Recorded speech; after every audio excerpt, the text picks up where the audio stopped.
Hey, what's up everybody? This is Michael from ClubLexus.com and YodaTech.com coming to you today with a first drive review of the 2023 Lexus RX. A couple weeks ago, we joined Lexus USA up in Wine County, north of Santa Barbara, California, for an all-day first look hands-on driving event. And so the purpose of this review, again, is really just to do a driving impressions of kind of every different suspension and every different drivetrain that is going to be available for the 2023 and 2024 model year. So if you're looking for something that's a little bit more in depth about the interior qualities, the fit and finish, kind of design elements, you might want to look somewhere else. But this one, we're going to just focus on what it's like to drive, in this case, 5 variants. This is the RX 350 front-wheel drive.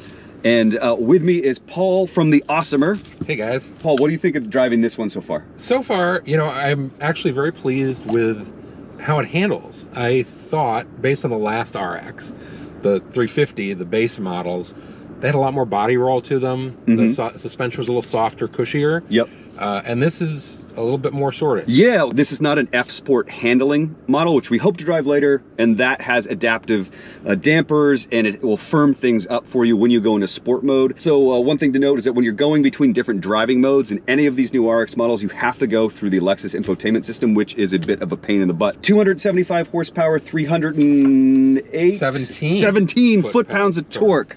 So, all right, taking off here, but all right. Front wheel drive, not bad on the torque steer issue. Oh yeah, this must be where we go straight and up to 40, which I'm already doing. Hooray! Paul, you used to own a Jag, right? Yep. Yeah, I own a Mustang. I just LS swapped my Buick Roadmaster, so I tend to spend a lot of time driving 400 horsepower plus cars. So stepping into something like this can feel a little of a letdown in that context. But for most people, I was actually doing some research, and it turns out that in the NX 350, which has the same motor, turbo 4-cylinder, this thing is faster to 60 than almost every single muscle car from the 1960s, which we think of as the high horsepower, high speed era. And driving it is really nice. Yeah, I mean, your 0 to 60s are in the 7s, so like 7.5-ish or something. Yes, yeah, I think this one, yeah, with the all-wheel drive, it's a little faster, and this is sub 8. And so when you look at that, and the fact that it's got 317 foot-pounds of torque, you know, think about how much torque, you know, a Mustang had in the 80s and 90s. Yeah, and this, yeah, Paul is right, you guys. This drives really nicely for a base suspension setup. Yeah, it's that Lexus has their whole, you know, driving signature thing that they're talking about these days. And I rather enjoy it. It's a little bit more confidence-inspiring, direct sort of feel than it used to be. Oh yeah, here we go. 25-mile-an-hour turn. All right, coming in hot. All right. Oh, yeah, that does nice. There's body roll for sure. These are all-season tires. People, I think, generally don't look at Lexus as like a high-performance brand, but all of the Lexus like presidents and their engineers, they're all like race car drivers. That's what they do on their weekends, and when they're developing Lexus sport vehicles, that kind of lineage comes down into the driving experience here. And yeah, this is surprisingly sure-footed. It's really well sorted for not being a sports model. Good power. Yeah, I mean, that's good passing ability and all those things. It's a nice driving car, and it actually feels almost like a baby F Sport. I would say F Sport handling is what they're calling it now with the suspension upgrades. But yeah, this is really nice. All right, on to the next one. Turning radius test in the 350 F Sport handling. Yeah, little dirt. Yeah, we did it. All right. All right, here we go. We're in custom mode. Sport acceleration, sport steering, normal AC, and normal suspension. Yeah, and the normal suspension on this is very comfortable and luxurious compared to, you know, the stock 350 we drove earlier. Yeah, the very first speed bump. You could really feel those. Massive difference between the base suspension. Yeah, yeah. The adaptive damping definitely makes a big difference on this. Yeah, I would say that the body roll kind of, the way the geometry of how we're swinging back and forth feels very similar to the previous model here in normal mode. But the way it soaks up the bump is, like you said, it's luxury. Is kind of the takeaway. Paul, would you put me into sport mode, please? Sure. All right, so now we're a sport everything, including the dampers. and immediately a little bit less body roll. This is still a crossover. But it's very sporty. I mean, you know, it's this newer platform that Toyota's moved to, it definitely has a stiffer chassis, and you just feel more connected to the road. You know, especially when you compare to, you know, the last generation RX. Yeah. And, you know, this is the F-Sport handling model, and it's more dynamic. It's more car-like in terms of feel. The torque curve is just always there. And pulling, this is all-wheel drive, so it's a little heavier. Yeah, I mean, you definitely feel more confident in the corners than with the regular front-wheel drive. Right. That we were in earlier, so. Sport suspension here just really tightens things up. It's not bad. I would say if you were on a rough road, you probably want to avoid it. But here, these roads are they're pretty twisty, they're pretty uneven, but they're very smooth. Yep. And this is a great place to test out the handling characteristics. 20 years ago, this thing was just a roly-poly. Yeah, it was just a squishy grocery getter. And now it's got some personality. Now it's got some character to it, and it's much more engaging to drive. Yeah, it genuinely drives. I mean, I don't know if I'd call it full sports car, but I mean, it's got the power levels of like a mid-2000s Mustang. Yeah. And I would say it handles a lot better. It's certainly smoother. The ride quality in here, this one and the other one, very, very quiet, very Lexus in that regard. Yep. But the suspension tuning with this F-Sport handling, I would argue it feels very European. Yep. And this is just a great combination that they've managed to take this very comfortable, very reliable family vehicle, very practical front-wheel drive architecture, and they've given it the spirit of a sports car. And yeah, I mean, it's a car that they're planning on selling more than 100,000 of these in the next year. This is oh yeah, that's right. The Lexus most popular vehicle ever, their #1 seller. Half of every Lexus sold in any given year is one of these. They have huge targets for it when the new one comes out later this year as a 2023 model year. And the fun factor here is surprisingly high. Although maybe not, I shouldn't say surprisingly, because Lexus has been doing this for all of their crossovers, the UX, the NX. They all have this kind of playful spirit to them now, and it's a joy to drive. So next up, we're gonna try the 350h, which will probably, we don't have the pricing right now. It'll probably be a similar price tag to this, like, you know, versus a standard. So, you know, the price increase to go to on other models like the NX, if you go to the F-Sport version, it's going to cost about the same as going to the hybrid version. And so we're going to test out the hybrid next. We are here in the RX 350h. This is a luxury trim one. So it's got the fancy radio, leather seats, panoramic roof, lovely color, nori green pearl. I have two thoughts on this, Paul. Yes. What do you think my first one is? A little slow. Yes. Also, the suspension is my least favorite. It's definitely, of the ones we've driven today, the least enthralling, I would say, and the least engaging, but that's not who this car's for. Exactly, so that brings me to my second point, which is this is the comfortable one. Comfy, it's cushy. It also gets better mileage than all the other ones. Yeah, this is, I think it's up to 37-ish in the city is the spec sheet that I read. This is the one that's most like a classic RX, and I think how people would picture them. Everything else has a little bit more sporty and fun factor than you would think. And this one is comfy and slow, and you drive this one slow to save on fuel economy, enjoy the radio, and enjoy your leather interior. And so yeah, just a very simple one. If you're into anything sporty, don't buy this. All right, folks, on to the next one. This is really interesting. This is a first look at the RX 450h Plus, which is going to be a plug-in hybrid. This one is a Euro Spec model because Lexus plans to launch these first over for the European market.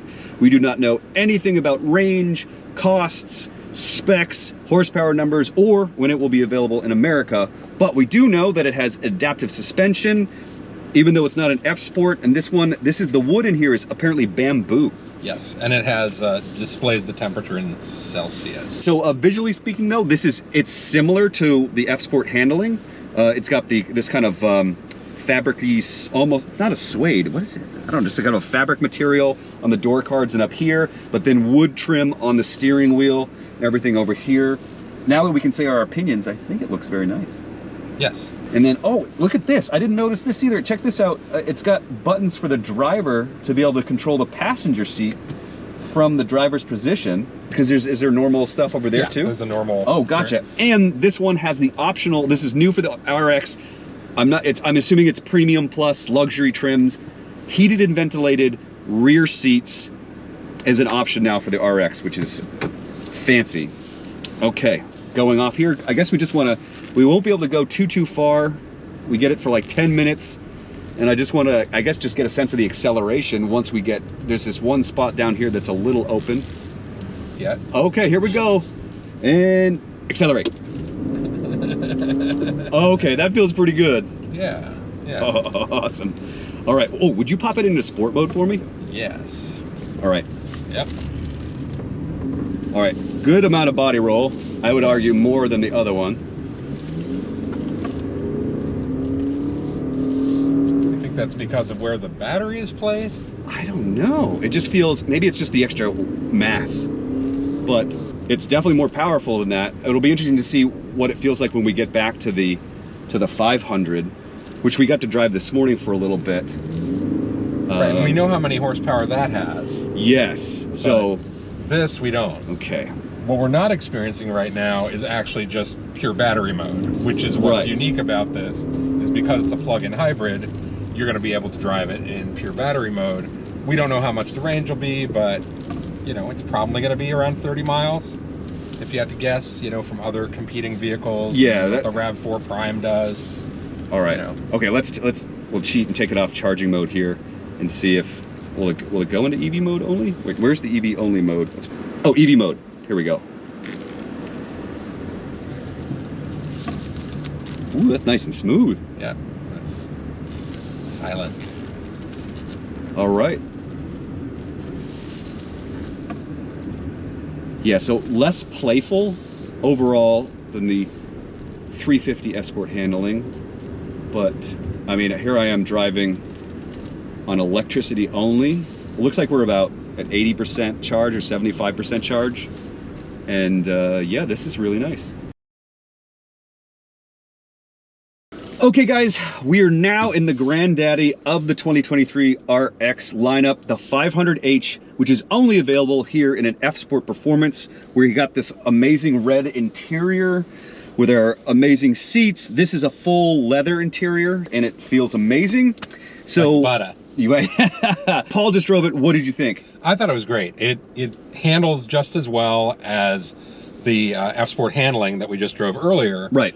But that extra power, that extra torque, the rear wheel steering, it just corners like just beautifully. It's a sports car. Awesome. Power figures, I've seen two different numbers, 366 for horsepower and 367. So right around there for horsepower and 406 foot-pounds of torque. And basically the way that works is that up front, it's an RX 350 with the turbo 4-cylinder engine and basically front-wheel drive. And then out back, there's an E-Axle, which Lexus calls Direct 4. And that is going to add about 91, 92 horsepower and foot-pounds of torque right in the rear. It's super smart. It's supposed to know when you need to put more torque in the back, and traction control, and of course rear steering, which we're going to check out here in a U-turn. So this should be the best turning radius out of all of them. A little bit. I don't know if it's much. I don't know if I felt anything. It's not a very long car, so it's not like when you're in an Audi S8, right? It's like 45 feet long, and when you put the rear steer on, it shortens down to like driving an S4. So. Right. All right, so we'll give it a little bit of acceleration here and see how it goes. We're in sport mode. So again, adaptive suspension. Oh, wow. Okay, I forgot how fast this was. We've been driving the slower ones. And yeah, an extra 100 foot-pounds of torque, all instant. Okay, so I guess the question we have to ask ourselves, Paul, is that after the IS500, does this really deserve the F-Sport Performance badging? I believe it does. I know it's not a V8, I know it's not a big, loud car, but man, it handles well. For an SUV, crossover, whatever you want to call it, it's got some height to it, but it comes pretty flat through the corners. It doesn't feel like it's going to rock and tip over, and it's really well controlled. And it actually has more torque than the IS 500. Yes. Dual overhead cam, high revving V8. Those things, A, don't make max torque until way up into the rev range, and 2, they're lower on torque than horsepower. They kind of scream high for more power, whereas this thing has the low-end turbo and all-electric power. And man, this drive today is really changing my opinion on this, like as we're doing it, because we took this one out first in the morning, and you know, I'm coming off driving a 400 horsepower LS and I was a little underwhelmed, but here we are on this amazing road, and we've driven the slower ones, and this is a lot of fun. Yeah, it is extremely sporty as SUVs go. You mind if I do a braking test? Oh, sure. All right, braking test. Braking test. This has 6 piston calipers. Oh, that's legit. Okay. All right, that's really good. A lot of nosedive, as you may have noticed. All right, a little brake torque and go. Oh, they wouldn't let me do a full turbo. No, there's no launch mode. Yeah. All right. Okay, they're saying sub 6 seconds to 60 here. Unfortunately, I don't have a draggy to do any testing with it. Whoa, bird! That's the 3rd animal we've almost killed. We've saved so many rodents and fowl. 2 birds and 1 rodent. I would still argue that the 350s, they just feel a little bit more sprightly because of the less weight, the less mass. But this masks it really well because of that extra power. And one would assume that the battery is mounted lower in the cabin. Yeah, and you would think that it also is further back, so the weight distribution is probably a little bit more even front to rear. Yeah. Okay, wow, this totally rocks. Yeah. We kind of saved the best for last. And, yes. Good Lord. Yep. This... I mean, I wouldn't go as, like, look, unlike the IS, this is not something you're going to take to the track, but, I mean, I'm really pushing this about as fast as I feel safe doing so, and it's, I'm really impressed. Yeah, yeah, you know, it's got body roll, so again, this is a heavy vehicle, and it's really, really well designed. Again, just like the other models, the spirit of a sports car in a practical family crossover is a fun recipe, and yeah, it feels almost European in kind of how planted it is, you know, or characteristics that are typically European, I guess would be more accurate, given the Lexus driving dynamics theories that they have. I think I felt the rear steering going on there. Yeah, well, I pushed a little early into the corner to give it some power. Yeah, carved that one pretty nicely. Okay, all right. Okay, let's see. Yeah, I don't know if I'm feeling much at low speed just because of the what it is, but yeah, guys, I guess final thoughts, driving impressions, final thoughts. Paul, is this an F-Sport performance? Yes. Yes. Indeed. Yeah, it's a different F-Sport performance, but it's a lot of fun and it's very capable. What was your favorite one to drive so far? Well, of course. The most powerful, the one with the best torque, with the rear steering, it's got to be the 500H. Yeah, there's a reason why this is the top of the lineup, and it's I'm really impressed. They managed to make a crossover feel more like an IS, which I think is about as good as anything Lexus can do. Yeah, this is so much fun. Well done, Lexus. Thank you for giving us a go. They used to be roly-poly. They used to be kind of more just luxury and soft. And while it's retained the quiet interior, super quiet in here, good sound system, and then the driving dynamics out of a sports car, it's a really enticing combination. So if you're looking for something for your family to commute with the kids, a secondary vehicle that's not your, you know, if you have a weekend toy and you need something else that won't ruin your day, this could be a good option for you. But overall, this is a really cool experience. So there we have it.